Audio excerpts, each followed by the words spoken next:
இப்போ நான் காட்டுற சிவன் கோயில் வீடியோவை கொஞ்சம் கவனமாக பாருங்கள், இவங்க என்ன பண்ணிட்டு இருக்காங்கன்னு. இந்த பாறைக்குள்ள நுழைஞ்சு நீங்கள் வெளியில் வந்துட்டா உங்கள் வாழ்க்கையே மாறிடும். இந்த கோவில் எங்கே இருக்குது, இதுக்கு பின்னாடி என்ன கதை இருக்குன்னு சொல்கிறேன், ரொம்ப இன்ட்ரெஸ்டிங்காக இருக்கும். இந்த கோவில் எங்கே இருக்குன்னு சொல்கிறதுக்கு முன்னாடி இந்த பாறைக்குள்ள பூந்து வந்தால் 3 விஷயங்கள் உங்கள் வாழ்க்கையில் மாறும். அது என்னன்னு சொல்கிறேன்.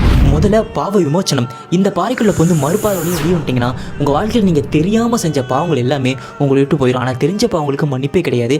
நீங்கள் தெரியாமல் செஞ்ச பாவங்கள் எல்லாமே மன்னிப்படைஞ்சிடும். கண்டிப்பாக நீங்கள் 100% சொர்க்கத்துக்கு தான் போவீங்க. ஒருவேளை நீங்கள் அந்த பாறை வழியாக பூந்து மறுபாறை வழியாக வந்துட்டால் மட்டும். ரெண்டாவது, இந்த பாறைக்குள்ள பூந்து நீங்கள் வெளியில் வந்துட்டிங்கன்னா நீங்கள் எந்த சிவன் கோயிலுக்கு வேணாலும் போகலாமா, சிவன் உங்களுக்கு அனுமதிச்சிட்டாரு. நீங்கள் சிவன் கிட்ட கேட்கவே தேவையில்லை. பொதுவாக சிவன் கோயிலுக்கு போகணும்னா சிவன் அனுமதி கொடுத்தாலோ இல்லை சிவன் மனசு வச்சாலோ மட்டும் தான் நீங்கள் அந்த கோயிலுக்கு போக முடியும். நீங்கள் இந்த பாறை வழியாக பூந்து மறுபாறையில் வந்துட்டிங்கன்னா சிவன் உங்களை கூப்பிடுவாரும் வெயிட் பண்ண தேவையில்லை, சிவன் அனுமதிக்காக வெயிட் பண்ண தேவையில்லை.